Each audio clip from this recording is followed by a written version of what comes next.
I'd like to call to order this work session, please, on December 10th, 2012. We're all around the table except Councilman Barber, and she's on the telephone. Are you on the telephone? I'm here, thank you. Great, welcome. And we're sorry to hear that you're ill, but we hope you get better quickly. Thank you. All right, so agenda item for discussion is briefing on, the first one is briefing on new administrative process manual and proposed amendments to the zoning ordinance and subdivision regulations. Joe Schmidt to present. Good evening, Mayor and council members. Thank you. Tonight, what I'm going to do is provide you an overview of the proposed amendments to the subdivision regulations, the zoning ordinance, and then introduce you to the new administrative process manual. As a result of reviewing our codes and ordinances in response to Senate Bill 1598, we prepared amendments to 4 documents, basically, that primarily relate to development of land in Goodyear. And the four documents are the subdivision regulations, the zoning ordinance, a new administrative process manual, and the engineering design standards and policies manual. Tonight I'll be focusing primarily on the subdivision regulation and zoning ordinance amendments, which are up for adoption at the regular City Council meeting tonight. As I said, I'll introduce you to the administrative process manual, and then that'll be brought before you for adoption at next week's special City Council meeting. All right, Joe, as you present this, may we interrupt and ask questions at any time, or is it you want to just go through? Mayor Lori, it'd be at your discretion. Asking questions as we go would be just fine. All right. There's lots of material to cover, so You bet. yeah, okay. Thank you. After my presentation, you have another item with David Ramirez to talk about the engineering design standards and process manual, so he's going to handle that part of it. We had intended to bring all 4 documents together at the same time, but preparation of the administrative process manual has proven to be a little more challenging and complex than we had originally anticipated, and it's taken a little bit longer. Actually, I think it's good. Okay. I think it's good. There's so much to read and so much to study on it that I think that this is far better. Very good. There was a lot of coordinating that had to happen, and it's still occurring. Before I begin the presentation, though, I would like to draw your attention to a revision that we will be asking for to the subdivision regulations. It's in a handout that I distributed to you just before the meeting. I'll go into detail about it during the presentation, but I just wanted to draw your attention to it. And we'll be asking you to consider adoption of the subdivision regulations amendments with this revision included. It has even some suggested language for the motion if you would be so inclined. And that's under Business B. That's right? correct. So on the regular agenda, that will come up. So moving to the presentation, the first thing I'll talk about are the proposed changes to the subdivision regulations. And while I'm going to touch on probably the more significant ones, not everyone. There's a lot of changes, and I didn't want to be here with you. Not that I didn't want to be here with you.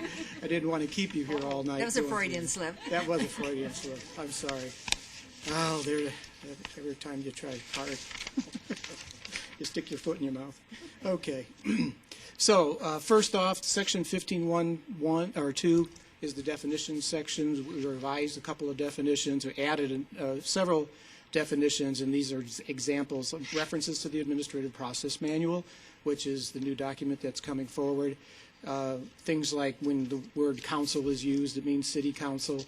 And then, frankly, we added a lot of definitions for relative to Development Services Department, since it's a new department, and so we had to create some equivalencies for that to replace language that had appeared in the subdivision regulations. We also, upon advice of the City Attorney's Office, we added a new Section 15.1.3 for conditions of approval. While this authority was implied in some of the sections already, this is more explicit regarding the imposition of conditions, time limits on conditions, and failure to fulfill conditions. Moving to the platting process, on the Stage 3 final plat, we added, did I skip one? Yeah, I skipped one, I'm sorry. On the Stage 2 preliminary plat, We clarified provisions regarding the concurrent processing of rezoning with the pre-plat. That was necessary because of the changes prompted by Senate Bill 1598 in coordinating timing between different processes, which is going to be a new challenge for us, but one we can certainly handle. We revised the procedures for processing a pre-plat. We've always had review by the Planning and Zoning Commission and brought it to the City Council for final approval. Interestingly enough, the code basically said pre-plats should go just to the Planning and Zoning Commission and not to the Council, and that only the final plat comes to Council. So we took this as an opportunity to match the code to our practice. We revised the provision regarding... Joe has a question. Oh, I'm sorry. On the platting, pre-platting, when are we required to provide water? Is it the pre-plat approval or the final plat approval? Councilman Pizzaro, Mayor Lord, the provision of water is examined at preliminary plat. We require them to submit a preliminary water report or a master water report to indicate how it will be served with water. But the formal commitment to provide water occurs more on the final plat, where we have included a statement regarding our assured water supply. The reason why I ask is as we go through this process and all these things build up because we've got final plats and pre-plats and now we have to provide water and I know we've got a lot of it going right now. I'd like to see where if these things aren't done within a certain period of time, they kind of, wherever we legally can, they expire so it doesn't keep committing us to providing water for something that goes on forever. So I don't know if it's fitting in this point here where we address that. But my concern is as we do this, we forget about it. Now we've already guaranteed X amount of water, and they don't do anything about it, but really we have to provide that water. So I just want to make sure somehow that we protect ourselves if they don't get it in a reasonable period of time, that we don't sit there and have all these water guarantees with something that's not going to happen for long periods of time. Does that make sense? It makes complete sense. As a matter of fact, you've stolen my thunder from my next slide. Okay. And but to answer your concern, this section requires that the pre-plat, if it doesn't move forward to final plat within a year, it will expire. Council can grant additional multiple one-year extensions, but if it's But that's extensions at our discretion, the and that's at one-year your extension. discretion. Yes. If it's not Okay. requested, then it will expire. Thank you, because that's my main concern is these things keep building up over time, and yeah, thank you. Joanne? On that note, I know that we have, I'm not sure how many are left, plats that are out there that were approved 5-6 years ago that never came. We have how many left? 47. We have 47 left. So going forward, how will we handle those? Kind of piggybacking on what Joe was saying.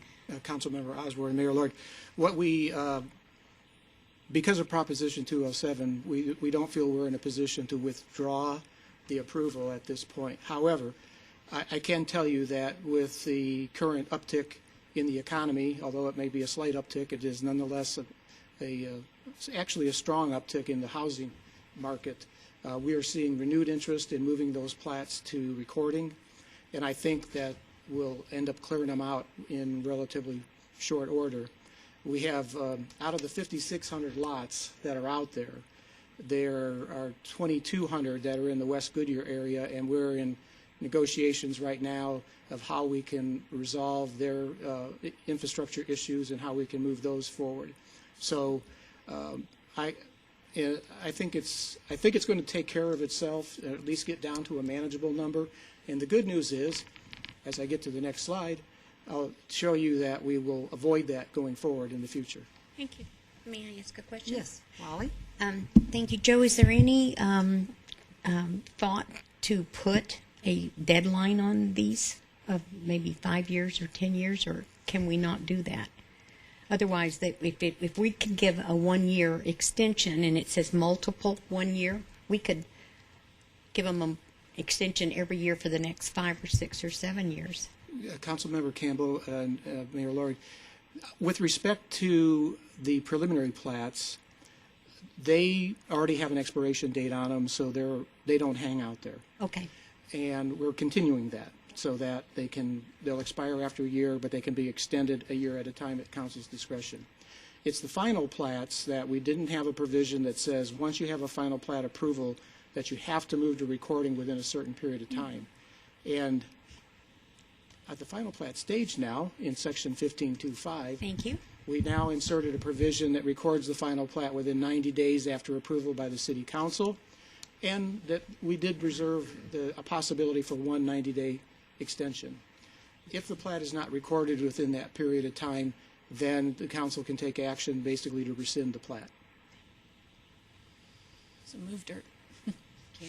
Got it all The, covered. the second bullet on the prior slide and the second bullet on this slide both speak to the fact that we deleted these two sections, and it's the information that was required for a preliminary plat, and this is the information required for a final plat. We basically have provided all that information in the administrative process manual now, because one of the requirements is we have to tell people explicitly what they have to submit in order to be considered complete. And so we removed it from the subdivision regulations, put it in the administrative process manual, and refer back to the administrative process manual and engineering standards for that information. Mayor, Yes. Bill? the Vice Mayor just made a comment about 90 days to move dirt. Well, that's what I was Yeah. about, yeah. But now this is my mistake. We're only telling them they have to record the final Well, plat. true. It was, So I just want to make sure that they can yes. record it and never move the dirt. On slide number No. 10, I think it is, it'll be coming up. I'll tell you the answer Comes up to one that. more. Okay. Right. But so it's still the point of. Oh, I know the more point, is but I just right. want And move dirt. For my own Visually, clarification. visually. Yeah. No, Councilmember Stipp and Mayor Lord, you're absolutely right. Recording the plat is one thing. There's an additional provision that we've inserted in the regulations now that say that 180 days after the recording of the final plat, they need to commence construction. Oh, great. Wonderful. So in 8 months, they got to get something started, pretty much. 6 months. Well, is the 90 with the 180, or is it 90 plus 180? Oh, 90 plus 180. Okay, so by the time they okay, Right. just make sure I've got the But it amount just it doesn't become years Yeah, it again. doesn't It's- sit. Exactly. right. It doesn't get stale. And as I said, we now require commencement of construction within 180 days after recording the final plat. It also contains language about being completed within a reasonable period of time, or the other option is the improvements will be bonded so that if the city should so elect, we could complete the improvements using the subdivider's bond. We would only do that in the most extreme of cases where if for some reason building got up ahead of the construction of all the improvements and you had actually people out there or houses out there, or if this infrastructure was critical to another development phase of the development. I'm sure we have no burning desire to go out there and develop lots if nobody's buying them. So. We also revised the paragraphs within the section to allow for phasing of improvements and describe how installation of the improvements must be guaranteed. This is the area where we made an additional revision to 15.4.6. Basically, on the handout, on the second page of the handout, you'll see at the bottom of the page there's a paragraph that's been stricken. It's actually just been moved up into the body of paragraph E on the prior page. So we just changed the location of that. That is the text in blue. That is correct. And then the red text is some additional language we added to clarify that we will not release a lot for actual construction of a home until a certain level of improvements are installed in the subdivision.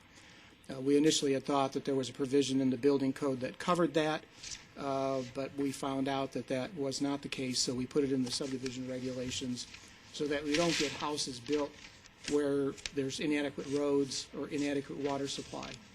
They don't have to be completed to start. They have to be completed by the time the home is finished. So it allows the developers to keep and builders to move forward. It's just not too far ahead of the improvements that are needed to serve the property. Can I ask a question? Yes, Jerry. And I was just looking at the handout, so I might be reading too much into this, but it says, any construction activity shown on approved plats that has been discontinued for 90 days, and then the other one says reasonable. Would a reasonable period be the 90 days, or I guess I don't know That's if I'm the reading. lawyer in you coming. I don't know if I'm reading it. It looks inconsistent to me. I don't know. Yes. So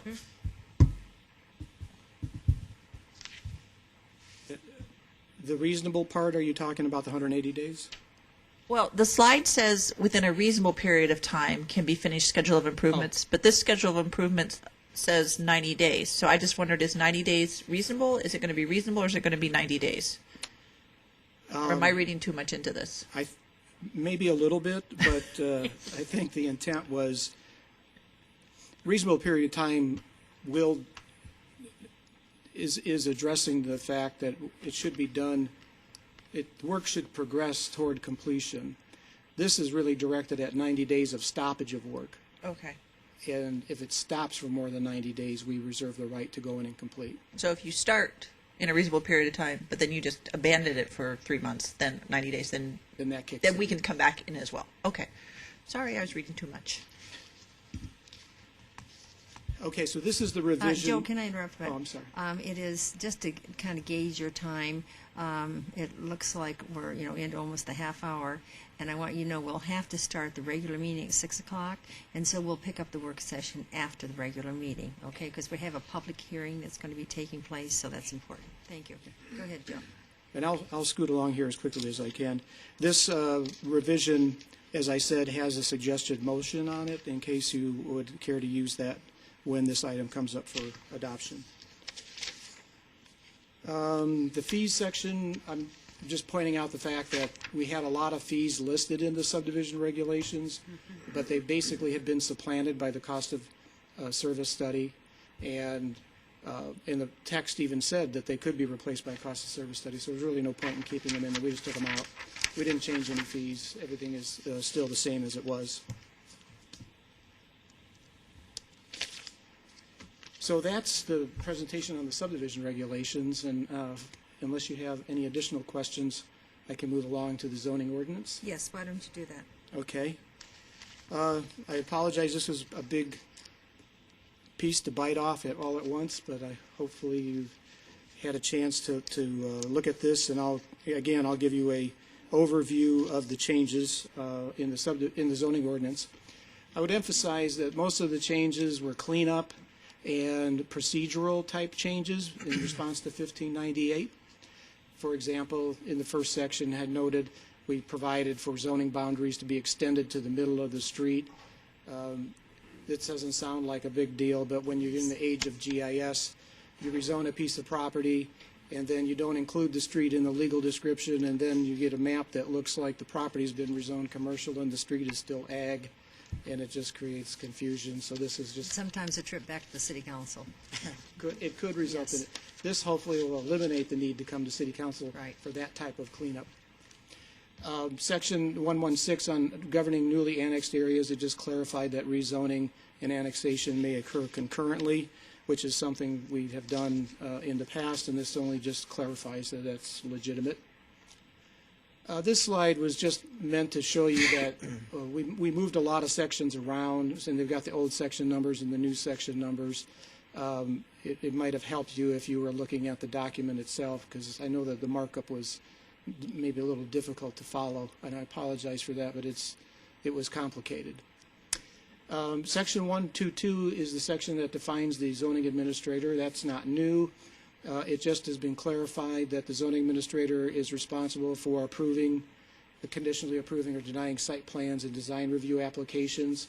It seemed in the past to have imply that a site plan review committee did it, but that committee really didn't have a formal structure and voting structure.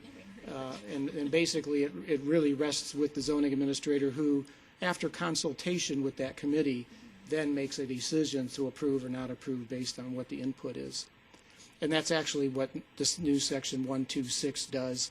The section is actually not new. It replaces the site plan review committee, but it's now called the development review committee because we use that committee structure made up of members from all the other departments and divisions involved in the development review process as a sounding board to review all types of development activity, not just site plans. So we changed the name to Development Review Committee and made them advisory to the zoning administrator. Joanne? I had noticed that the zoning administrator, throughout a lot of the items that are in here, has a lot of responsibility.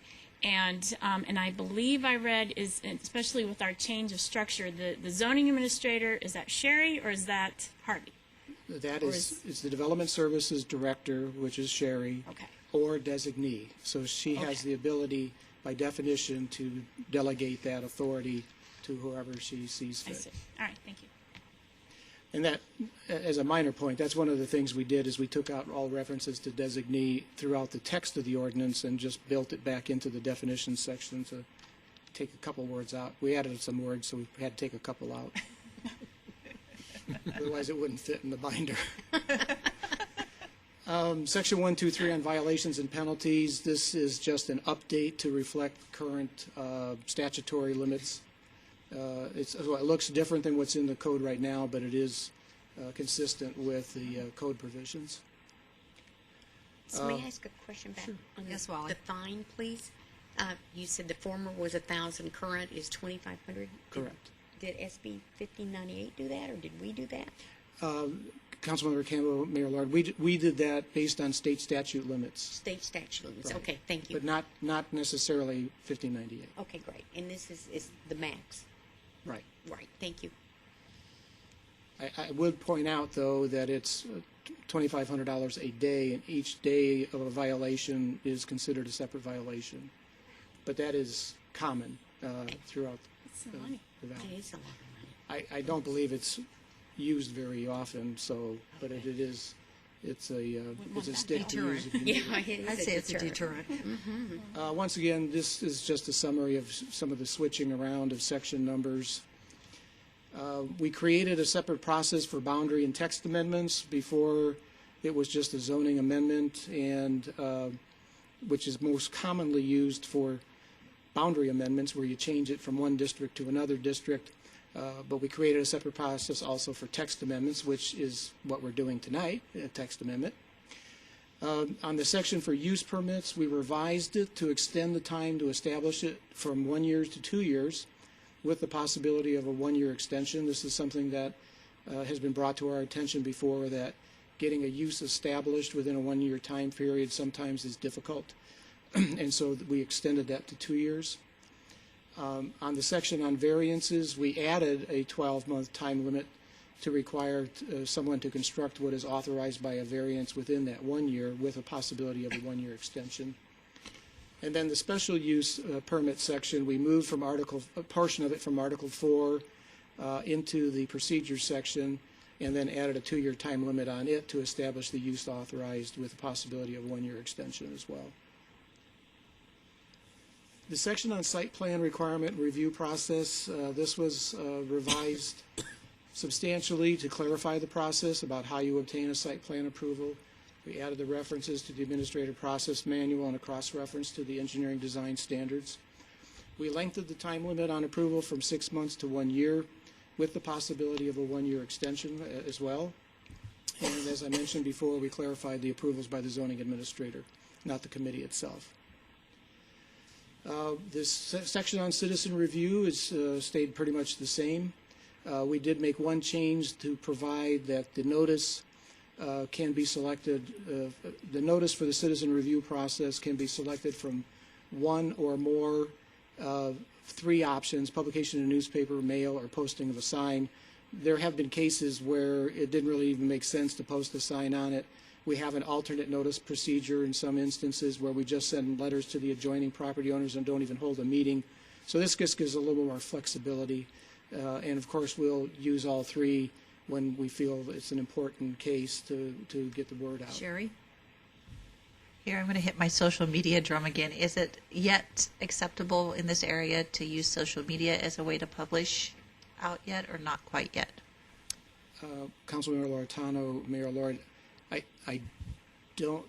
I'm not aware of it being a allowed substitution. Okay. It's certainly something you could go above and beyond and do, but I would suggest to you that we can consider it, but I would not recommend putting it in the code at Oh, this, I didn't at mean this that. I just point. wonder if it was something that was acceptable yet. We did add a new section on public hearings, primarily just to kind of clarify some additional notice procedures that are required by state statute for certain types of cases. There's a provision in the statutes that talk about notice, how you do notice when the property's within the influence of an Air Force base, for example. And while it's in the statute and we follow it, we thought it was better to put it actually in our ordinance so that we avoid the possibility of forgetting it and make sure that we do it. We also changed the notice to adjoining owners from 300 feet, which is the state law, to 500 feet for all cases to match the citizen review process. We found what was happening is on the citizen review process, we would notice at 500 feet, we would notice at 300 feet on citizen review and then 500 feet on the other. No, I think it's the other way around. It's the other way.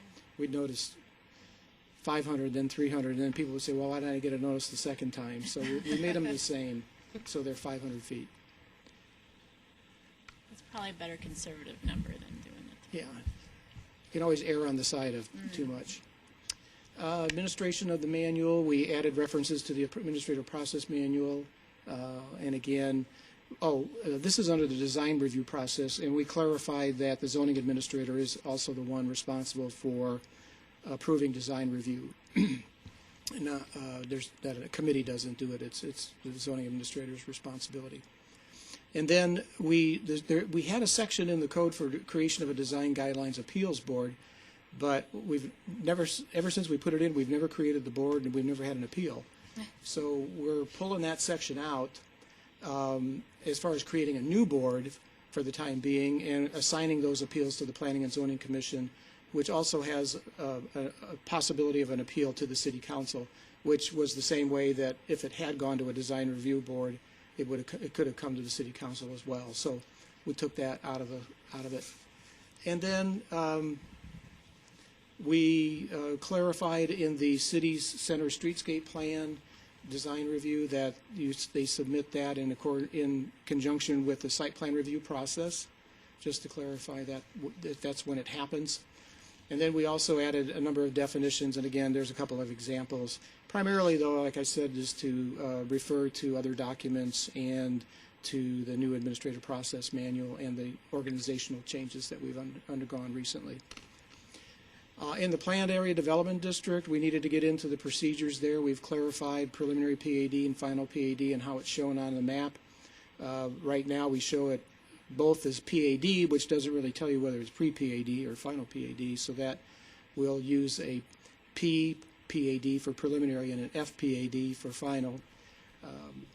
The interesting distinction is that with preliminary PAD, you have a certain level of entitlement, but you can't build anything until you get a final PAD.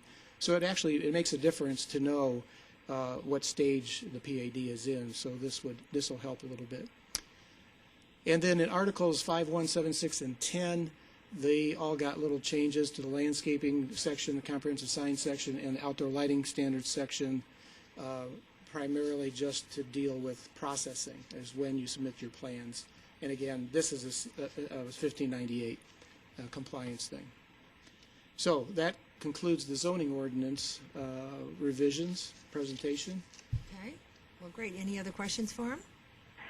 Mayor Lord, may I ask a question? Of course you may.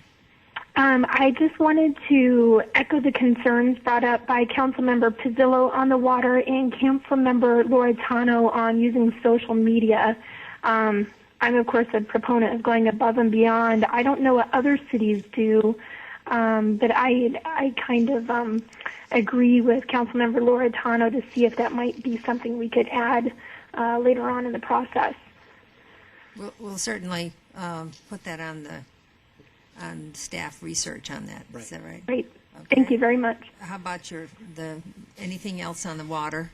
Just the same concern as Same Joe concerns had. as Councilmember Pizzillo on that. Okay. All right. Thank you. Yeah, and Councilmember Barber and Mayor Lord, I think with the changes to the subdivision regulations, we've gone a long way toward remedying that. So I appreciate the comments. Yeah.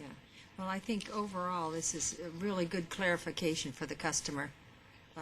Although, you know, when it first came out, we were all a little bit concerned, and it has caused an additional work. But I think if we talk about service, I think this just is giving better service. So, all right, so we'll go on to B, an update from staff regarding the proposed updates to the, I'm sorry. I'm sorry? Oh, I'm sorry, I thought you were done. Oh, The good news, there's only like 3 slides, so. I guess we're done with you, Joe. Go ahead, Joe. Administrative Process Manual. Go ahead. Okay, well, like I said, the good news is there's only like 3 slides, so it's not going to take Okay. too long. I'm sorry about that. This is in direct response to Senate Bill 1598, and as you will recall, I've told you on a couple other occasions, but I'll refresh your memories tonight. The administrative, or the Senate Bill 1598 tells us that we have to inform applicants of what the process is, what's the maximum amount of time it's going to take to get through the process, what the steps are, and then what happens during the process. And this, we felt the best way to address that would be to take all of the individual types of approvals and permits and licenses that we issue and draw up a process for each one and put it into a manual that then you can refer to. There are sections of the manual that are somewhat redundant to one another, but nonetheless, it gives you, if you want to know what you have to do to go through a process for a rezone, you can go to the section on the rezone and you can follow it through from beginning to end. And that's on the, it's going to be online. Oh yes, it'll definitely Okay, be just want posted the online. public to know that. And this is what we'll bring to you next week. The process begins with the application, and one of the things that we've been working on very strenuously is to better define what has to be included with an application. And so we have a comprehensive list for each of the processes, which we intend to review with applicants at pre-application stage. And in the event that there are some types of documents that, or information that may or may not be necessary for the application. And sometimes it's kind of hard to write something in a one-size-fits-all. So we would use the pre-application stage as the opportunity to say, well, in this case, you don't need a full-blown traffic impact analysis. You need a traffic statement because there had been a previous study done or something like that, just as an example. Once the application is submitted, we have what's called the administrative completeness review process. That's when the application is checked to see if everything that is supposed to be submitted with the application has been submitted. At that point, we have the opportunity to say, no, we're not going to accept it for processing until everything has been submitted. And we basically are required to notify the applicant of what is missing and what has to be turned in to make the application complete. We are set the maximum time frame for that usually at about 45 calendar days, which I would point out roughly translates into about 30 working days. So, and I want to emphasize too that this is not the same thing as cycle time goals. We want to process applications faster than that, but the ramifications of Senate Bill 1598 are that if you do not process it within a timely manner, you have some risks associated with it. At this stage, the risk is that you may be forced to accept it for processing if you do not respond within the maximum time allotted. The time clock does stop while the application is back in the hands of the applicant. So the 45-day time clock is just on our side. So application comes in, clock starts, we return it for additional information, clock stops, they resubmit, clock starts again, and so on and so forth. However, there could be a point in time where you repeatedly ask for information, and believe it or not, this happens, that they continually submit stuff without it being complete. There could be a point in time where we basically have to reject the application for failing to be ever achieve completeness within the time frame, and they'd have to start over. Hopefully, those will be minimal, and we'll work with the applicants as best we can, but this is something that you need to understand. It's not out of maliciousness or unwillingness to cooperate on our part, but we do have some new constraints on us that we have to be aware of. What happens with staff? Do we have to increase our staff in that department? I mean, when I first saw the regulations and what they wanted, I thought immediately, I said, oh, we don't have enough staff on board in development. So, city manager? I would just add that not only associated with the changes, what we're doing here, we're looking at the pipeline of development activity that's going to be happening. We will be looking at some of our departments that are potentially looking at increased workloads, and we'll be evaluating that this coming budget year. Yeah, because at this point, it's not that they can't handle workload, Right. it's time limit. Time limits Time and how limit is much. essential now. But as Joe pointed out, our goal is to beat. These are the outside thresholds. Our goals, and we've been meeting those to date. But we want to continue to improve and meet those dates. And as workload increases, then we would have to add staff. Joanne? You know, it's really amazing how much this will affect our city. I mean, there's cities obviously within our state that are near build out or are at build out, and we know where we sit. We still have 90% of our city to go, and so it's amazing how this really impacts us and a few other cities. But you know, I don't think they were thinking about some of us. Moving along to the second stage in the process, let's say the application comes in, misses a little few things, we tell them they're missing it, they submit it, now it's accepted for processing. That enters what's called the substantive review process, and it also has a maximum time frame that's set. What's important here is it basically allows for one review that has to identify all the deficiencies in the application. And these are not necessarily missing information, but things that are, if it's a site plan, it's, you know, parking spaces are drawn wrong, or they got the wrong number of parking spaces. This is substantive review for not meeting certain standards and requirements. We have one opportunity to do that, and we return it to the applicant. They give us one opportunity to resubmit, and at that point, we either have to accept it, conditionally approve it, or deny it, unless there's a mutual agreement that the application would benefit from an additional review, and then time permitting, the applicant can consent to an additional review with a mutual agreement with the city, and we can do another review, and hopefully we'll be able to take advantage of that. And it's not limited to one additional; you could do multiple additional, provided you can stay within the time frames. You also have the opportunity to extend the time frame one time, but by no more than 25% of the overall time frame, and it has to be by mutual agreement. The overall time frame is defined as the administrative review plus the substantive review time frames. So, again, I will reiterate, these are not our cycle times. These are maximum time frames. We are developing in them with the idea of a worst-case scenario, because we don't want to get caught short up by someone who attempts to game the system. Not that there's a lot out there that do that, but there are some.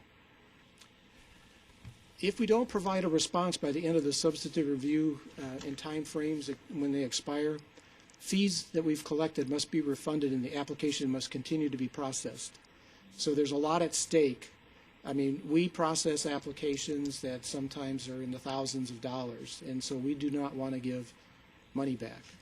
So if we get to a point in time where we run out of time and the applicant has not provided the information and made the revisions, it could result in the denial of an application simply because of the time limit. This is not what we're shooting for. This is what we want to avoid, but it is a practical reality that you need to be aware of. The denial of it has to be based on a code ordinance or substantive policy statement. We can't deny something because we don't like it, or we don't like the applicant, or whatever. That kind of should go without saying, but the point is the statute basically says you have to base it on a code ordinance or substantive policy statement. And then lastly, if it's denied, the applicant has to be advised of his rights to appeal the decision and how long he has within which to make that appeal. So that was a mouthful. You got a lot to digest. So, are we going to keep kind of a running list on the inadequacies, or the, you know, as you track this? I guess at the end of the year, I'd like to see, did we get it all in time? Did we not? What the circumstances were? How it affected. How it affected us? Because Yeah, we don't. If we don't definitely will have be that to keeping track take of back. it. If we have an issue, then we need that information to take back to the legislature and say, hey, listen, these are the shortfalls of this. So This is new. This is new in that there's time limits. I mean, obviously, we've always wanted to work with our applicants and make sure that they know what they need to submit and that they submit it and that we turn them in a timely manner. This business of a time limit on us is new, and we'll probably have some growing pains and learning curve here to see how it works, but we definitely will keep track of it because it's not only to our benefit, but it's also in our best interest because we don't, like I said, we don't want to process things that are incomplete, and we don't want to give fees back. Absolutely.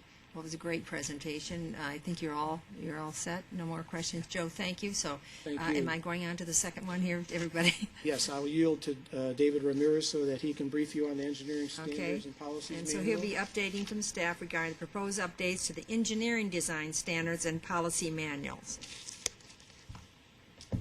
Darren, and you're going to present?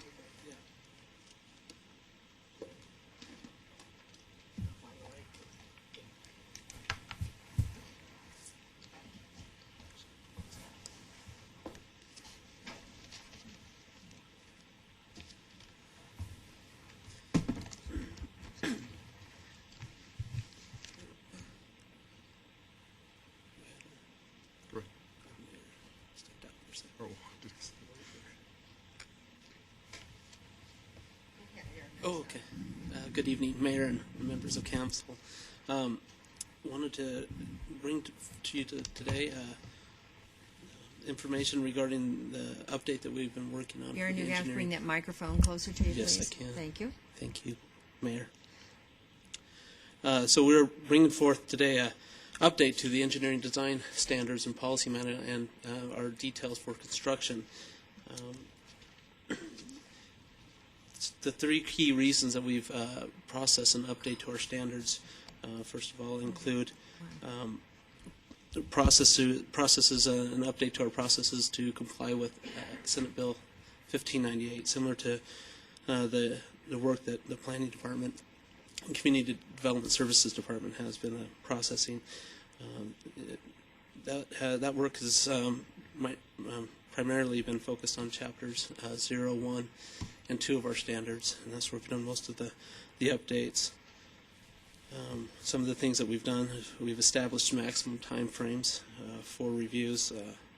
We've coordinated our engineering processes with other city processes, including the Development Services Department, and we established an appeals process for the community, development community. Also, we've included enforcement authority for the city engineer that previously wasn't in our standards. So it was a update that our legal department encouraged us to include. And finally, we've also performed an update in terms of bringing our codes and standards up to current practices. And so this is something we've been working on for some time now, but it's also kind of coincided with the update with SB 1598.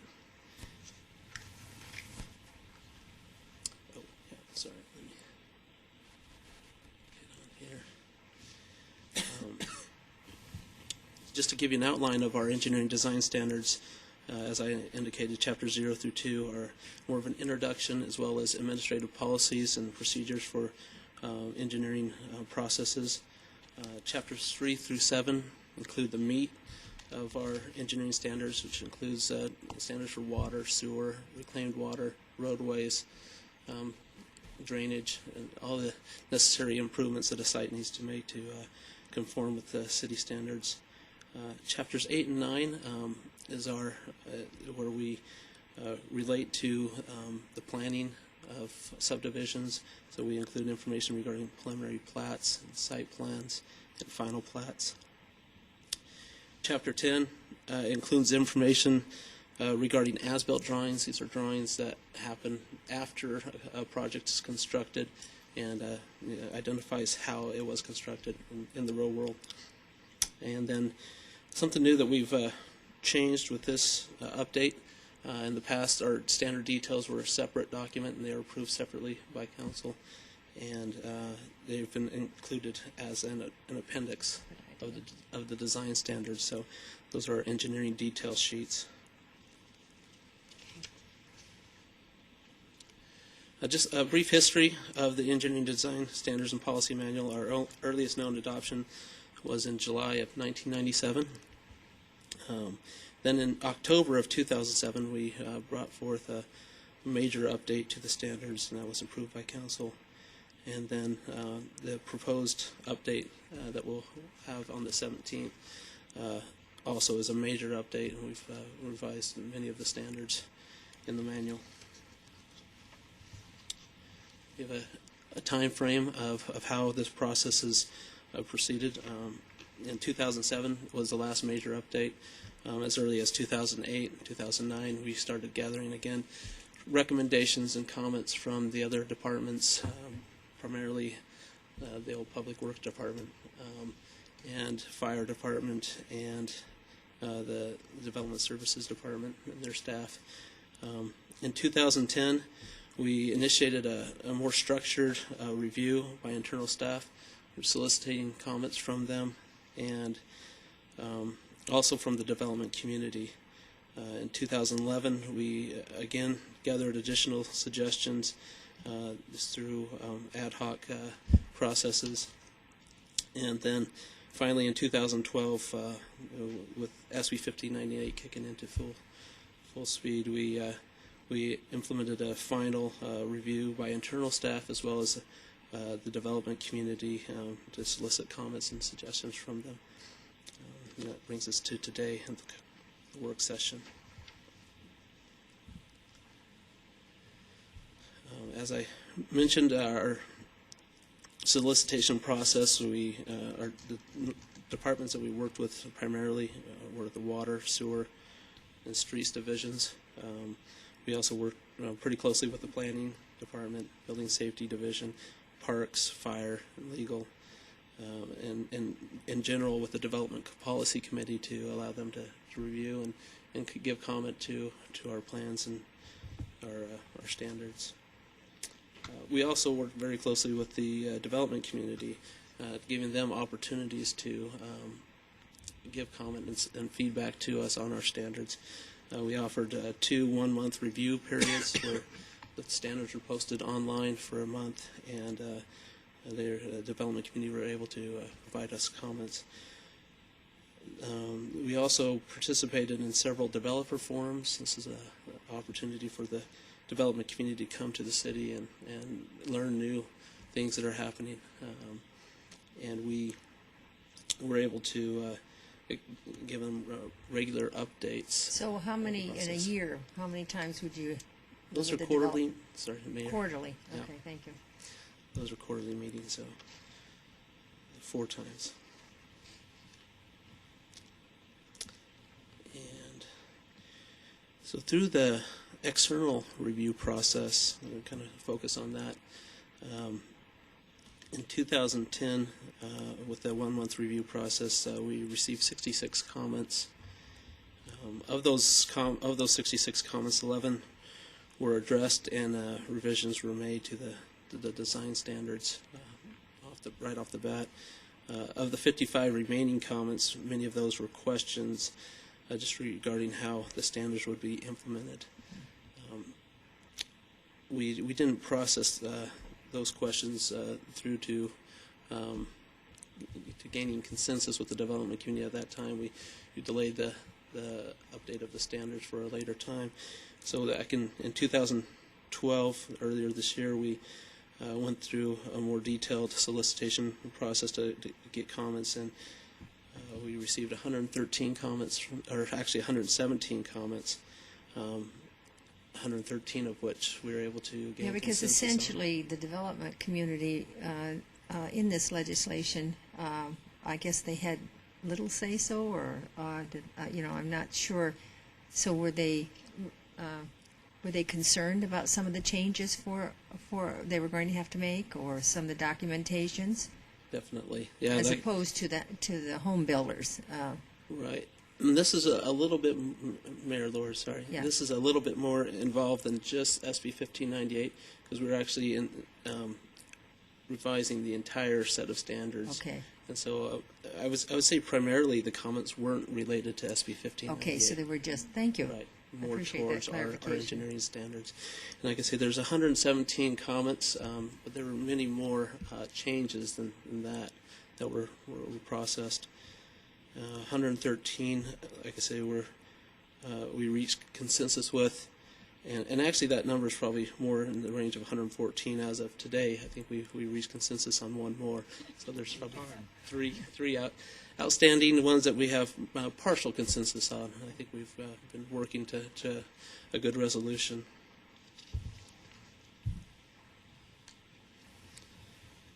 I wanted to go through each of the 4 items. I'll hit all 4 of them, even though I think we've resolved one of those. The first one is a 2-year maintenance period for street lights. We have, in the city, we've had, through the boom, there were about 7 different developments that were constructed and had street lights turned on without residents actually moving into houses in the developments. And once those street lights are turned on, they automatically begin charging the fees for those street lights to the city. And generally that's been the practice, or we've seen it for some developers, not all, but for some, to go ahead and turn those street lights on as early as possible in their process, even before they have many of the improvements in an effort to act as a security for their equipment and materials, which is understandable. What the city has proposed is that we'd have the development community actually pay for the electricity and the maintenance of those street lights through the construction process and through the 2-year warranty process. And then if houses are still not constructed at that time, then the city would take ownership of those lights and the maintenance fees. So that's one of the changes that there's a financial obligation there, so that creates some concern. There's also a liability concern that the development community has expressed with that. May I ask a question? Yes, Wally? Thank you. If you have this plot of land and you build the street lights and you turn them on and you don't build any houses, after 2 years, the city will then own the lights, and then we pay for an empty lot being lit? Right. It's after the, sorry, Councilmember Campbell and Mayor Lord, it's after the 2-year warranty period is over that we would accept. And now the 2-year warranty period won't start until we've accepted all the improvements. So if the developer comes in and builds all the streets and all the water lines and improves the property to what they bonded for, then we can start that 2-year warranty period. And after the end of that 2-year warranty period, essentially, yeah, that would the lights would end up becoming a cost to the city. Do we have a provision that we could turn the lights off if it's not developed? Or do we have to keep paying for electricity for a vacant lot? There is an option of being able to remove the photocell for the light and essentially turn off the power for that light. It's costly because it requires a person to go to each light, remove the cell, take it off, and then when you want to initiate it again, you have to you have that same person go and put the light back in. So it There's no becomes winning in this No one. win. it's a Thank costly you. proposition. Yeah, exactly. It's too bad. We feel that this is a good compromise from what we've had in the past. To moving forward, we feel that the bonding mechanisms will and this the cost of putting in having the developer be responsible for the fees up front for the first part of the project, That's a win. kind of discourage Yeah. turning on the streetlights really early in the process. Yeah. And Joe, you had a question? No, just that from a safety standpoint, you probably want the lights on anyway, even, because I'm hoping there's something around there closely, and if it's all darked out and you have streets that are darked out, that's probably not a good thing, where people can get back there and do all kinds of things, and police don't see them from the roadway. Second thing is, I would suspect if it's 2 years, unless just like recently with the major recession, 2 years is quite a ways out there, that hopefully there will at least be few homes on those streets. There's For the light. problems So if you're the right. lights are going to be the last of our You're right. The concerns lights are about going to be the the last, but I'm just as concerned about the safety issue too. Is if there's streets back there and you have no lights, bad things can happen. I hate to interrupt, but I think we're going to have to close the meeting and reconvene after our regular meeting. I don't know how many pages are left on. There's 3 pages. I'm going to look at the city clerk. 3. Well, Probably go a few more minutes. there's all right, 5 we'll slides, go, but all right, we'll go with there's it then, 3 just so other, you know the time items. frame. Okay. Yes. Moving on to the second significant comment is regarding master water and reclaimed water plans. The city has a master water model that an engineer's developed. It's a very detailed model and it requires a computer to run a simulation. We base that model based on land use that is designated by the general plan for the city. If a developer wishes to come in and change the land use and significantly change the land use that would require an area to use more water than the city originally planned for, we've asked that the development community be financially responsible to go in and have our model revised to show what they plan, that it will work, that it meets our codes. That's reasonable. The third one, and this is one that I feel we have consensus on, but it's in regards to construction of reclaimed water lines. I'll keep this one brief, but essentially it's about disinfecting reclaimed water lines once they're installed. I think the consensus was that we would only have them disinfect the lines if they're temporarily connected to our potable water system. That happens at times when the reclaimed water can't be brought all the way to that system. So I think that we resolved the concern there that the development community had. So I think they're okay with moving forward with that standard as written. The last one, and probably most important, is our pavement thicknesses.